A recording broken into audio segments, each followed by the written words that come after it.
स्वागत है सभी का दोस्तों बीपीएससी वाला में। दोस्तों आज जो हम लोग बात करेंगे वो है बिहार दरोगा, यानी आपको बिहार दरोगा यानी सब इंस्पेक्टर है ना।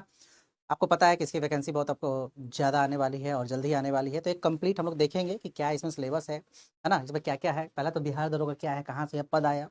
दूसरा देखेंगे कि कौन कौन लोग इसमें भर सकते हैं, है ना, क्या एज है, क्या है कि चयन कैसे होता है, आखिर जो दरोगा आप लोग वैकेंसी भरते हैं इसमें चयन कैसे होती है, इसकी प्रक्रिया क्या है। उसके बाद देखते हैं इसका सिलेबस क्या होगा। उसके बाद हम लोग देखेंगे कि जो फिजिकल जो दक्षता आपको मांगा जाता है, शारीरिक दक्षता, वो क्या है, कितना है। इसके बाद कौन कौन विषय पर ज़्यादा फोकस करना चाहिए कि आराम से आपको प्री मेंस निकल जाए, क्योंकि आप लोगों को पता है ऑब्जेक्टिव होता है, उस पर भी हम लोग बात करेंगे। कितना सैलरी मिलेगा और आपको कैसे यहाँ पर पदोन्नति मिलेगा, ठीक है, इन सभी यानी प्रमोशन की बात हो रही है, यानी इन सभी बातों पर हम लोग यहाँ पर जिक्र करते हैं बिहार दरोगा से संबंधित। तो आइए इस चीज़ को हम लोग डिटेल्स में करते हैं, है ना। पहला बिहार दरोगा क्या है। देखिए जो आज आप लोग बिहार दरोगा पोस्ट देख रहे हैं ना, ये आप लोग इतिहास में पढ़ते होंगे। इसको सबसे पहले लॉर्ड कॉर्नवालिस ने लाया था, है ना। लॉर्ड कॉर्नवालिस ने लाया था जब छोटे छोटे इकाइयों में आपको पुलिस की नीड हो। पहले क्या था कि बड़े क्षेत्रों में एक ही आपको थाना वगैरह होता था, उसमें एक बड़े अधिकारी होते थे। बाद में कॉर्नवालिस ने इसको किया था कि नहीं, छोटे छोटे स्तर पर भी आपको क्या होना चाहिए, थाना होना चाहिए। वहीं से यह पोस्ट आता है, ठीक है, ध्यान रखिएगा। और सन 1861 के एक्ट के अनुसार जिलाधीश को जनपद में अपराध संबंधित शासन का प्रमुख रूप से जनपदीय पुलिस के कार्यों का यहाँ पर निदेशक भी आपको किया जाता है। मतलब ओवरऑल आपको इससे है, ये जस्ट एक जानकारी है कि यह पोस्ट आपको कहाँ से आपको आया है। हमारा जो मेन है वो यहाँ से है, योग्यता क्या होनी चाहिए। अगर आप लोग दरोगा का फॉर्म भर रहे हैं, बिहार सब इंस्पेक्टर का फॉर्म भर रहे हैं, तो आपकी योग्यता क्या होनी चाहिए। सबसे पहले ध्यान रखिएगा, आप उच्च स्नातक यानी ग्रेजुएट होने चाहिए। सबसे पहली चीज ये कुछ नहीं है कि कितना परसेंट होना चाहिए। अगर आप थर्ड डिवीजन से भी हैं तो भी भर सकते हैं, सेकंड है तो भी भर सकते हैं, फर्स्ट है तो भी भर सकते हैं। मतलब आप ग्रेजुएशन होना चाहिए, किस सब्जेक्ट से हैं कोई मतलब नहीं, क्लियर, लेकिन ग्रेजुएट होना चाहिए, ये सिंपल सा है। महिला और पुरुष दोनों भर सकते हैं। पहला ध्यान रखिए, यानी डिग्री आपको क्या चाहिए, आपको ग्रेजुएशन या उसके आपको अंतर्गत उसके इक्विवेलेंट कोई डिग्री है, वो जैसे इंजीनियरिंग का डिग्री है ना, आपको जो 3 ईयर का जो होता है हमारा ग्रेजुएशन, उसका वो सब आपको यहाँ पर कर सकते हैं। सेकंड क्या है, एज। एज क्या होनी चाहिए भैया, तो एज आपको न्यूनतम आपको यहाँ पर 20 होना चाहिए और ऊपरी आयु सीमा आपको 37 वर्ष होनी चाहिए। ये हम लोग बात कर रहे हैं जनरल का, कि जनरल में यह सीमा आपको चाहिए कितना, 37। जो भी बच्चा है यानी लड़का है 37 वर्ष का अगर है, अगर बिहार की महिला है तो 40 वर्ष दिया जाता है। तो 37 वर्ष जो है उससे ज्यादा अगर होगा तो आप फॉर्म नहीं भर सकते हैं जनरल। वही आपको 3 ईयर का यानी 40 साल का जो बीसी का आपको दिया जाता है, ठीक है। उसके बाद 80 वगैरह का आपको 42 ईयर का रहता है, ठीक है। जो कि जो बीपीएससी में है ना, जो अन्य आयोग में है जो बिहार के, वही आपको यहाँ पर भी एज का, मतलब इसका अलग से कुछ नहीं है। मैं जनरल की बात करूं तो 37 और महिला जनरल का आपको 40 यहाँ पर रहता है, बीसी वगैरह का 40 साल का रहता है। सिंपल सा चीज, क्लियर, ध्यान रखिएगा। यह उम्र किस डेट पर आपको किया जाएगा, तो इस उम्र की गणना जो होती है वो आपको आवेदन की लास्ट डेट के आधार पर की जाएगी, या फिर यहाँ 2 तरीके से होता है। एक तो आपको दे देगा कि आवेदन से, मान लो आज कोई आपको तारीख, मान लो कि आज 30 दिसंबर है, मान लो कि 30 दिसंबर को यह आवेदन के आधार पर डाल दिया, ठीक है। अब मान लो कि कह देगा कि 30 सितंबर तक या 30 दिसंबर तक यह एज होना चाहिए। और दूसरा क्या डाल देता है, कट ऑफ डेट डाल देता है, या फिर 1 जनवरी डाल देगा, 1 अगस्त डाल देगा। मतलब कि आपका जो ये 37 से 20 के 37 के बीच में नहीं, ये आपको बताया जाएगा, आपके फॉर्म में वो डेट लिखा होगा, उस डेट के आधार पर आपको इस ईयर के बीच में होना चाहिएगा, ठीक है, ध्यान रखिएगा। यहाँ लिखा हुआ है कि सभी श्रेणियों के अभ्यर्थियों को सरकारी नियमों के अनुसार ऊपरी आयु में विशेष छूट दी जाती है। वही जो मैंने बात किया 3 साल 4 साल वाला।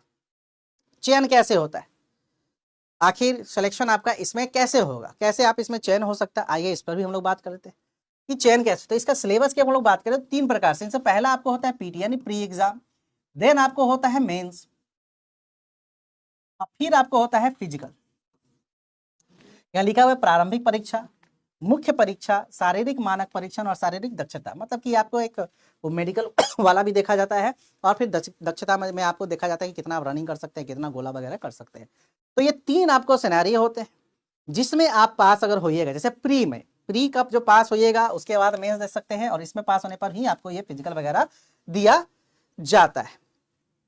उम्मीदवारों को दरोगा पद के लिए अंतिम रूप से चयन उसी समय होगा जब आप सभी चरणों को पास कर जाइएगा, तभी आपको यहाँ पर दिया जाएगा। आइए इसका प्रोसेस क्या है इस चीज को समझते हैं। प्री में कैसा क्वेश्चन आता है, आप समझना इस चीज को।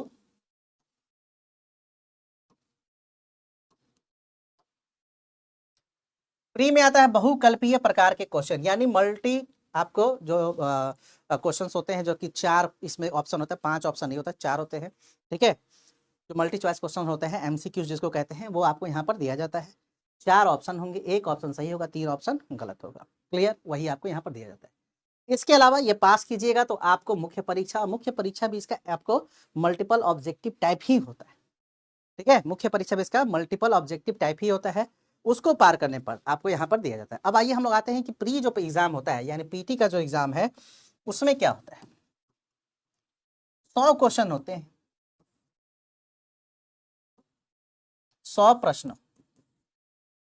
इसमें से, और 100 में से आपको कट ऑफ के आधार पर, वो तो पेपर का वो रहता है कि पेपर किस लेवल का है, कितना पोस्ट है, उसके आधार पर कट ऑफ का निर्धारण होता है कि बच्चे यहाँ पर कैसा परफॉर्म किए हैं, क्या किए हैं, उस आधार पर कट ऑफ का निर्धारण होता है।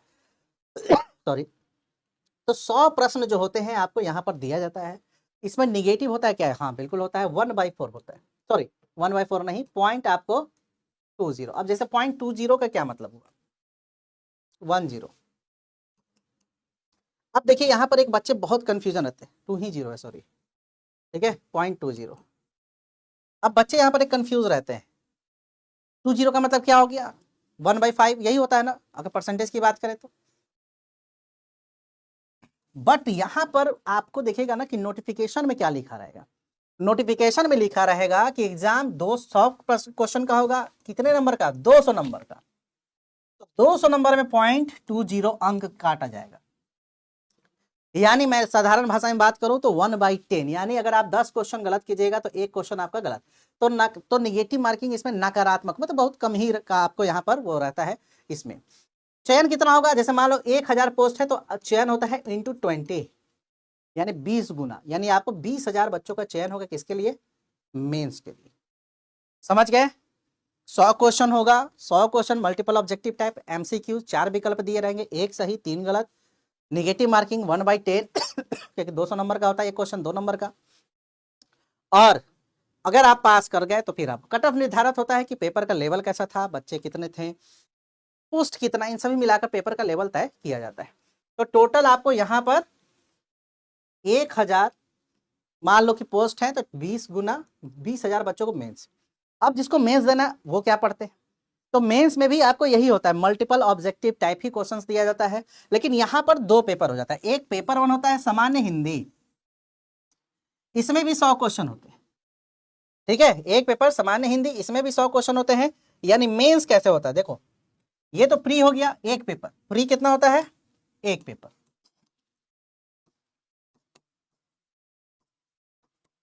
अब मेंस की बात कर लेते हैं।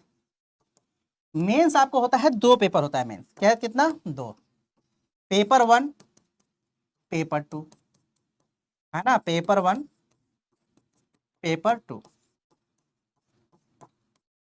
पेपर 1 आपको होता है सामान्य हिंदी,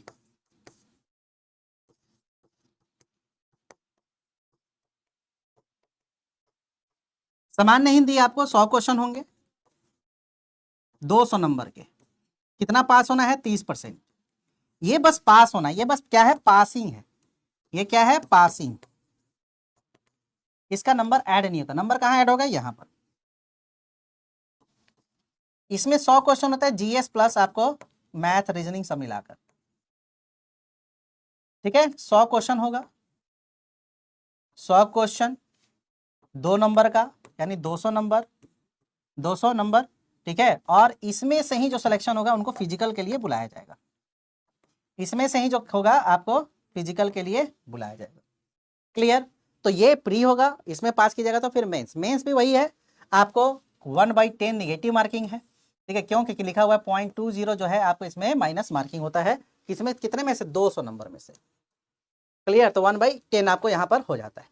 अब आपको यहाँ पर भी सेम ही पैटर्न होता है, ठीक है, तो यहाँ पर प्री और मेंस आप लोग शायद समझ गए होंगे।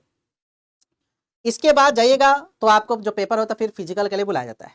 अब इसमें क्या क्या प्रश्न पूछे जाते हैं, देखो ये सिलेबस जो होता है आपको, ये सिलेबस है, सामान्य अध्ययन और सामान्य विज्ञान। सामान्य अध्ययन में भारतीय भूगोल, इतिहास, राजनीतिक, अर्थव्यवस्था, घटनाएं, जैसे राष्ट्रीय अंतर्राष्ट्रीय की योजनाएं क्या है, बैंकिंग वगैरह, ये सब होता है।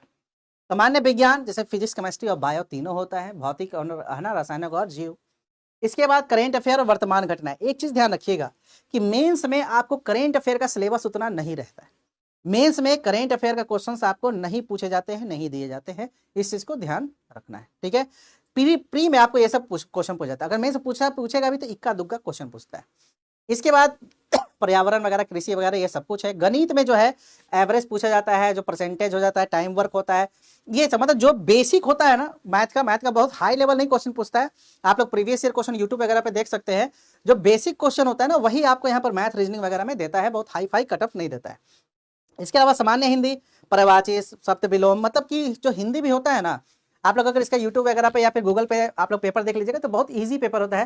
थोड़ा सा आप लोग चाहे तो घटना चक्र की आती है सामान्य हिंदी का, बहुत पतला सा, उसको ही पढ़ लोगे, या लूसेंट का सामान्य हिंदी एक दो आता है, एक मोटा भी आता है, एक पतला भी आता है, या आपने 7th 8th 9th 10th class का हिंदी का जो बुक आता है अगर आप वो भी पढ़ लेंगे तो आपका हिंदी हो जाएगा। हिंदी बहुत बड़ा चैलेंज नहीं होता है, तो बाकी ये आपको चैलेंज होता है। इसमें एक चीज ध्यान रखिएगा कि कई लोग क्या करते हैं, बिहार स्पेशल बहुत पढ़वाने लगते हैं अंदर से। दरोगा में बिहार स्पेशल बहुत सामान्य प्रश्न पूछता है।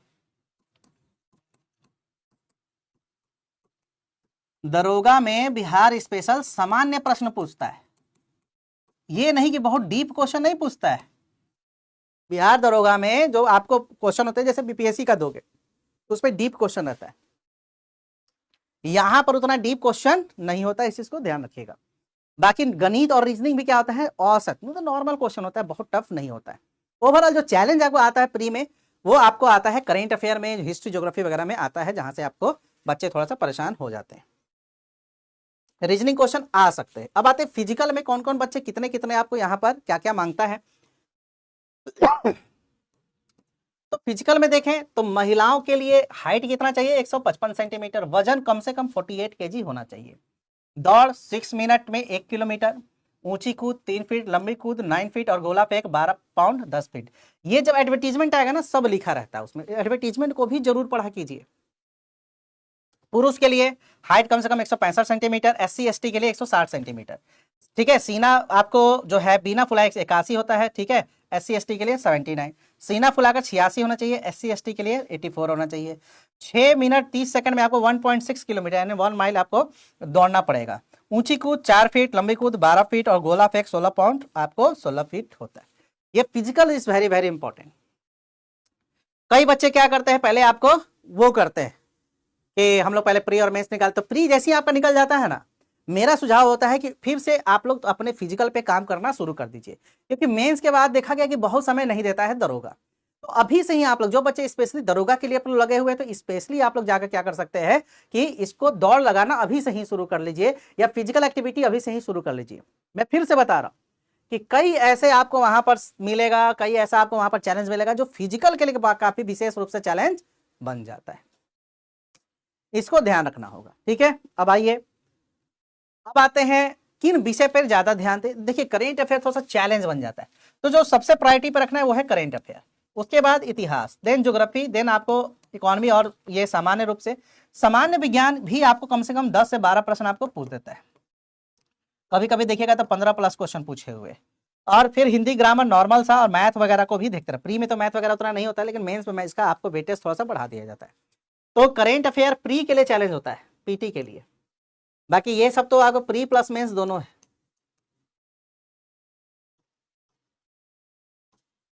प्री प्लस मेंस, हिंदी सिर्फ और सिर्फ मेंस।